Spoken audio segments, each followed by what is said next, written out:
Royal Standley of Oregon Pacific Financial Advisors, offering securities through United Planners Financial Services member FINRA SIPC, guides clients with empathy in discovering and reaching their financial goals, and creates financial plans for clients so they can live their life by design. In these episodes, he relates his expert financial insights and discusses timely topics. Royal strives for excellence and has a passion for sharing his knowledge and supporting his community. Now, on to the show. Hello and welcome to Life by Design with Royal Standley of Oregon Pacific Financial Advisors. Good morning, Royal. How are you? I'm doing well. How are you doing, Eric? I'm doing fantastic. This is being recorded early October, and I think we're still trying to recover from the first presidential debate, which we will not talk about on this podcast. I think there are too many people talking about it already. Yeah, I think we should just move on to the next two and see what happens. So, or just pick new people. I don't know. That's just my opinion. Anyway, Speaking of new people, you have a guest in studio, and I'm so excited because this is going to be a much better conversation than what was going on the other night. You brought on Emma Nelson, an associate advisor at Oregon Pacific. Good morning, Emma. Thank you so much for being here. Good morning. I'm glad to be here. Yeah. And I'm excited to introduce Emma here. She's been with us for a little while now. I'm really excited to have Emma here as well. She's just been a fantastic addition to the team over the past year plus. So it's exciting to introduce her to the listening audience and a lot of our clients who maybe haven't talked to Emma quite yet. Yeah, I'm looking forward to this interview, Royal. Hit it. Perfect. So Emma, you know, we've known each other, I think, about 15 years now. We met doing theater, and that's kind of a big part of your life, isn't it? It is. Man, I hadn't realized that it's been that long when you say it like that. But yes, I started in theater back in high school, volunteering at Barnstormers in Grants Pass, and it's been a part of my life ever since. Very nice, very nice. Now, one thing you reminded me of this morning as we were getting ready to start recording is that you hate to be on stage, and that I think this might be triggering you a little bit with that performance anxiety of being on stage. Oh, absolutely hate it. I don't know why I still stayed in theater, even with the close proximity to the stage. I loved being behind the scenes, behind the curtain where no one could see me, maybe on a headset where only a select few were hearing me. I did appear on stage a few times and hated it every time. People kept saying, you know, a lot of times people get into tech because they want to be on stage, and I had no interest at all. You met your husband doing theater as well, correct? I did, working backstage. He is also a backstage person, and he worked as a production manager for a local theater. So we met when I was working on one of the touring shows. They would get large groups of people to help unload it, and so I've helped him with that. I worked there for a few years, and then even once I moved on into this financial career, I've gone back and helped when they have big shows. Any chance I get to be behind the scenes and see what's going on.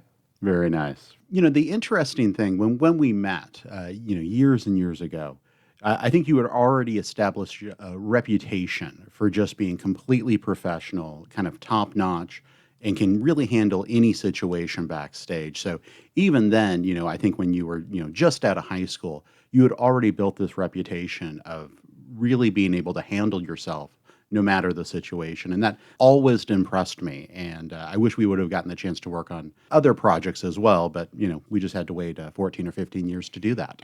Apparently, I went out and learned some other things. As I think about it like that, I was already planning things then and managing things then and trying to gather a group of people or things together and help bring it to a final goal. Yeah. And I think that's such a valuable kind of leadership trait, is to be able to manage something, try to get it into kind of that final product. That's really what we're trying to do here at Oregon Pacific as well. So when did you get into the financial services industry? I got into it in 2012. I had to think about that. 2012. According to your regulatory documents, It is 2012.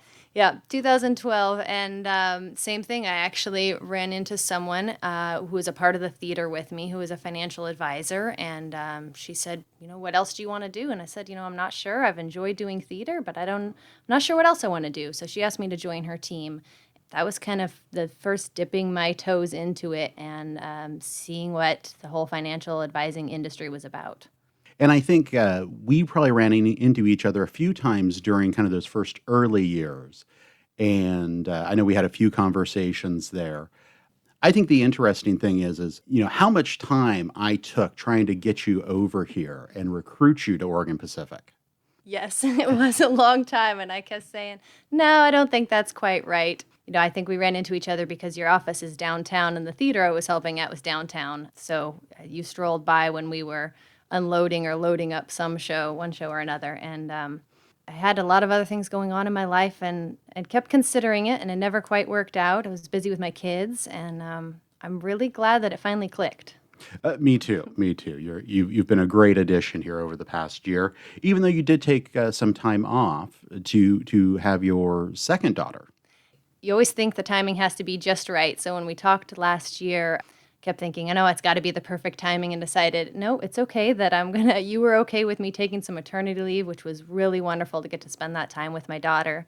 And I have a 5-year-old and a daughter who's 10 months old also. And so it was nice to have that time with her, take a little break from being here, and then come back and get back to helping you. Yeah, you left during a time when the world was normal, and then you came back during a global pandemic, and when we were trying to kind of pick up the pieces and figure out what this new world that we're living in looks like. So you stepped right into the fire. Yeah, everything kind of broke while I was gone.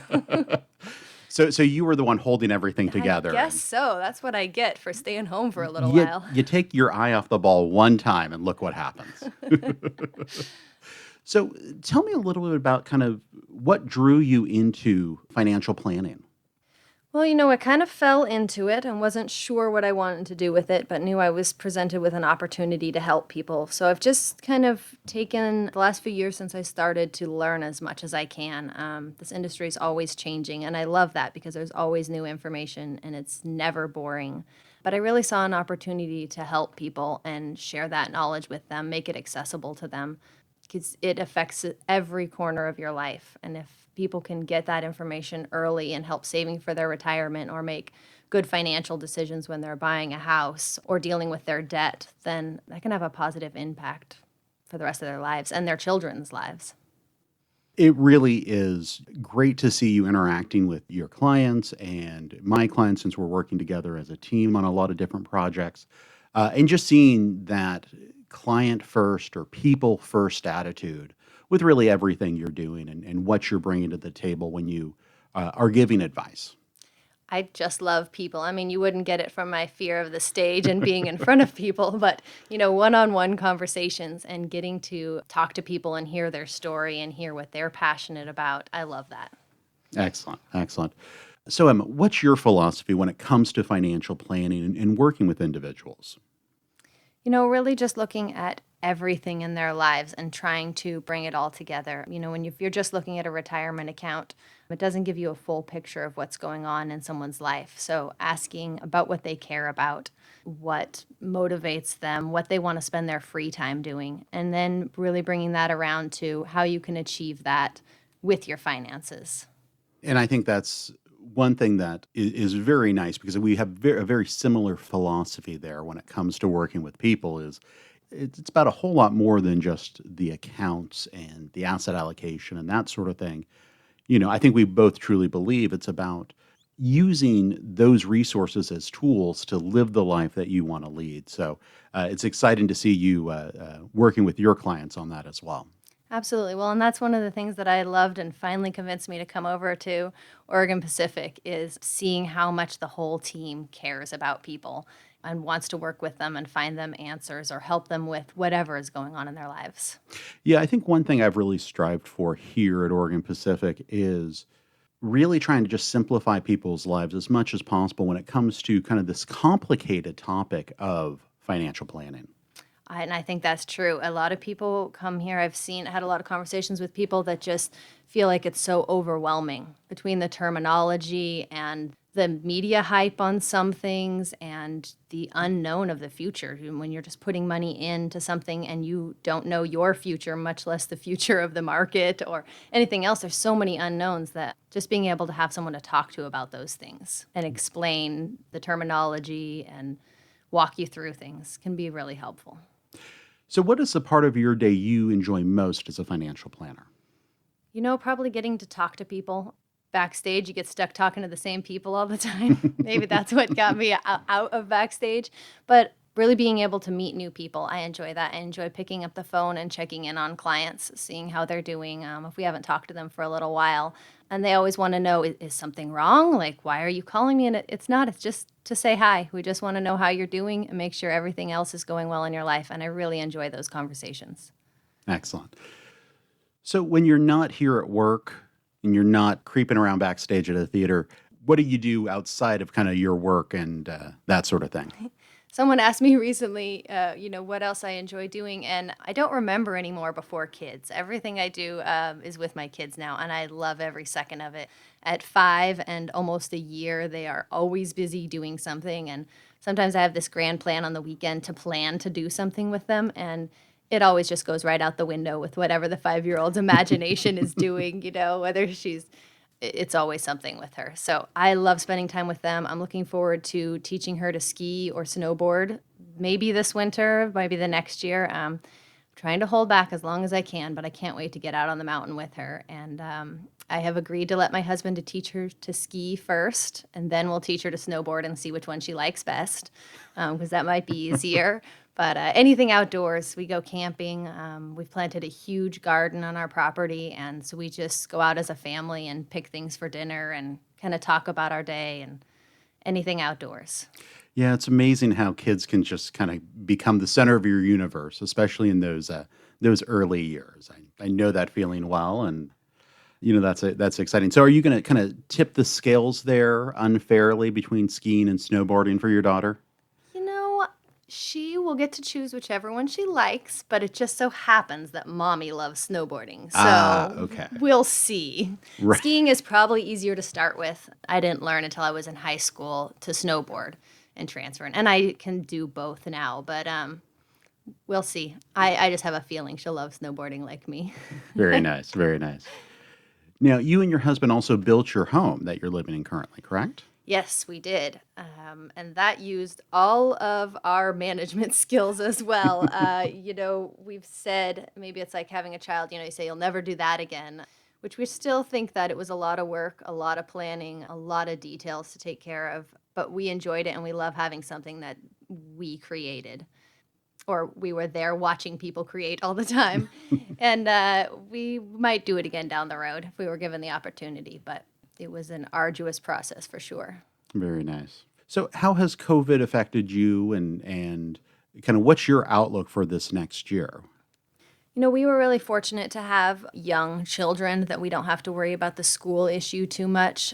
We're able to just be at home with them, and they don't mind it. They're, Sophia misses her friends a little bit, but otherwise she's quite content to be home. And we live next door to my in-laws, and we're able to spend time with them. So our our circle got smaller, but not uncomfortably so. We've really been able to focus on this time with family close. And we'll kind of see how everything unfolds. We're just trying to be content in the moment and enjoy this family time, because I know it will go so fast, and the kids will want to be out of the house hanging out with their friends and running around soon. So the more board games we can play now, or chase Sophia around as a superhero, I'll just enjoy those moments. Very nice, very nice. So we've gone through, quite a volatile year here with COVID-19 and I think everything else going on in the country. Can you give some examples of how you've been able to kind of reassure our clients as we've gone through all this? And I think some of those just communication and phone calls. How best do you kind of counsel clients as they have questions and as they kind of face the unknown of what this pandemic means, what this election means, that sort of thing? Of course. Yeah. We've talked a lot about understanding your risk tolerance.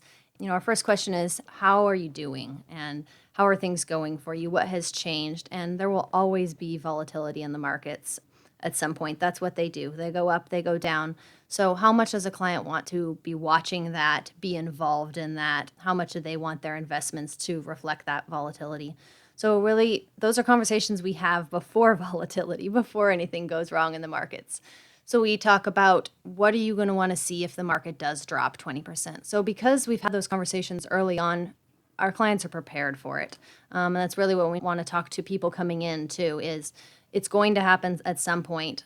Where do you want to be when it happens? And then as we talk to them in the middle of a market downturn, we really just have conversations with them and see how they're feeling with things and leave adjustments to later when the markets are looking better. And we want to plan for that long term. So really talking to them about what the goal for these funds are. And like I said, we have those conversations before there's a downturn. And as long as you're kind of keeping your eye on that goal and just letting your money go out there and work for you, I think that's been really comforting to people. Absolutely. I think one of the most important things as we build portfolios for our clients is the understanding of we don't want to make panic decisions when we do face that volatility in the markets, because that really goes against what we're trying to set up in the first place, which are well-diversified portfolios. Absolutely. And I've seen that in a lot of the clients, your clients that I've talked to as well, is that confidence. Well, we already talked about this and prepared for it, so we feel comfortable and we know there will be an end to it, and we'll come back in when we can meet face to face again and have those conversations in person. Yes, I think we're all looking forward to those in-person conversations again. Definitely. Zoom just doesn't cut it. Although I've noticed, a year ago, if you'd asked me what Zoom was, I wouldn't have even known, never used it. A little bit of voice calling with family or friends from a distance, maybe some video calls. And now it's kind of become a verb in our conversation, like, hey, you want to Zoom later? Yeah. I saw something in one of the papers yesterday. It was basically a worker just timing how long she had to wear her Zoom shirt for the day. And I think her quote was, "Today I only had to wear my Zoom shirt for 30 minutes, so it's a good day." Change back into something comfortable. That has been a perk also. Yes, indeed. I've really loved seeing how tolerant people have been with Zoom calls. As I've talked to either clients or some of our other partners throughout the industry, and they have a dog barking in the background. Someone told me yesterday, if you hear something barking, I don't have a dog. That's probably my kids. And everyone's just been so good about that. I'm sure my daughter squawked a few times when I've been on a call when I was working from home. So I just love that people were so forgiving about that, and it really gave us a chance to talk more about our lives and in person and get to know each other better because we were all home. An interesting byproduct of everything we've been through here in the year of 2020. Absolutely. So talk a little bit about what your investment philosophy is. How do you counsel a client who comes in and says, I'm getting ready to retire? How do I figure out how to go from accumulation to really spending what I've accumulated all these years, de-accumulation? That is a very big step that everyone will hopefully get to take. And it's really an emotional step, really understanding what that's going to look like and transitioning, but really talking about on the investment side, kind of setting aside the funds that you're going to need right away in more short-term, less volatile strategies. So we talk through that about how much they're going to need to withdraw. And that is different for every person, depending what other pensions or Social Security, what their investments look like, insurance options, trying to build a strategy for them that allows them to not think too much about it. That's what retirement should be about, is not having to worry about those finances, knowing your budget, being able to live on it, and go out and do the things you enjoy. I think that's an excellent answer. I couldn't have said it better myself. That's why we work so well together here. I love this team that it really clicked to come here and work together. Very nice. It's been a pleasure having you here, and I think we'll go ahead and just wrap up here. I just want to thank Emma for joining the team and being a part of what we're doing here at Oregon Pacific. It's been a pleasure this past year. And with that, I'll turn it back over to Eric, and maybe we can, if you have any follow-up questions, Eric, you can jump in here. Well, I really love to ask Emma about some, stories about Royal, but I might get fired. So we'll save that for another day. That's another podcast altogether. The stories of Royal. I love that. Anyway, we'll explore the scenes. That. That's right. That's right. Royal, thank you so much for bringing Emma on. Emma, you are a fantastic guest. I hope you are able to come back. Thank you so much, Eric. It was so nice to talk to you. I've listened to these podcasts for a long time now, so it's nice to finally be here and talk with both of you, even though it does involve kind of being in front of an audience. Well, They don't know it yet, but they'll hear in a few weeks. So, all right, Royal, thank you so much for your time today. Oh, my pleasure. Thank you, Eric. You bet. And the last thank you, of course, goes to you, listening audience. Thank you for tuning in and listening to the Life by Design podcast with Royal Standley. If you have not subscribed to the podcast yet, please click the subscribe now button below. This way, when Royal comes out with a new podcast, it'll show up directly on your listening device. This makes it much easier to share these podcasts with your friends and family. Again, thank you so much for listening today. For everyone at Oregon Pacific Financial Advisors, this is Eric Johnson reminding you to live your best day every day. And we'll see you next time.